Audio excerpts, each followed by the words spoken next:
Écoutez, selon toute apparence, tout est déjà quasiment joué. D'ailleurs, on voit les ralliements, même M. Clinton, qui n'était pas apparu aux côtés de M. Obama jusqu'à présent, vient de se rallier. On voit les ralliements se faire les uns après les autres, c'est-à-dire que la classe politique, la classe dirigeante américaine ou la classe médiatique a senti tourner par où soufflait le vent. Donc, sauf accident extraordinaire, M. Obama devrait effectivement être élu dans quelques jours.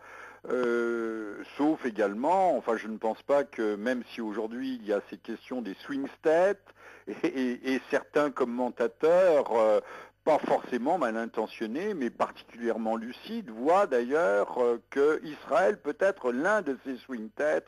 Par dérision, on disait souvent qu'Israël est le 51e État des États-Unis. Mais il ne s'agit pas de ça, il ne s'agit pas de politique, il s'agit de voir qu'il y a de très nombreux Américains ou de très nombreux Israéliens ayant la double nationalité qui donc votent en Israël et leur vote n'est pas du tout négligeable. Donc il y a ces fameux swing states et de États qui peuvent basculer d'un côté ou de l'autre, qui sont indécis, indéterminés. On sait que lors de la dernière réélection de M. Bush, il y avait eu des écarts significatifs, qu'il y avait eu des recomptages à l'infini et que les fameuses machines à voter avaient joué, dit-on, un rôle assez trouble dans cette réélection.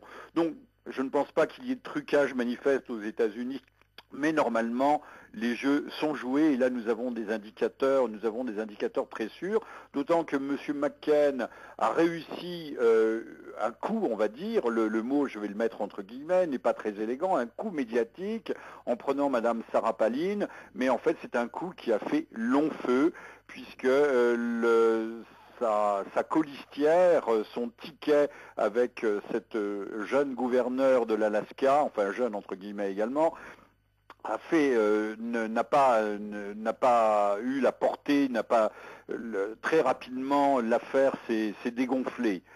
Mais toujours est-il que Monsieur Obama, et là je veux aller un tout petit peu plus loin, est un homme d'un charisme évident. Il est jeune, il incarne l'Amérique jeune. Mais je rappellerai que l'Amérique avait mis tous ses espoirs, par exemple, dans un président tout aussi jeune et tout aussi charismatique qui s'appelait John Fitzgerald Kennedy. Or, c'est John Fitzgerald Kennedy, le démocrate, qui avait plongé véritablement l'Amérique dans la guerre du Vietnam. Alors, je ne sais pas si c'est une loi, on ne peut pas faire l'analogie entre droite et gauche comme nous la faisons en France, puisque les démocrates ne sont pas vraiment la gauche et les républicains pas vraiment la droite, puisqu'on trouve des hommes ayant les mêmes des idées de droite et de gauche dans les deux, enfin entre guillemets, dans les deux camps. Mais peut-être cette loi qui fonctionne en France fonctionne-t-elle aussi aux États-Unis, que les démocrates auront plus les mains libres pour faire une politique républicaine, alors que les républicains eussent été contraints de faire plus une politique démocrate.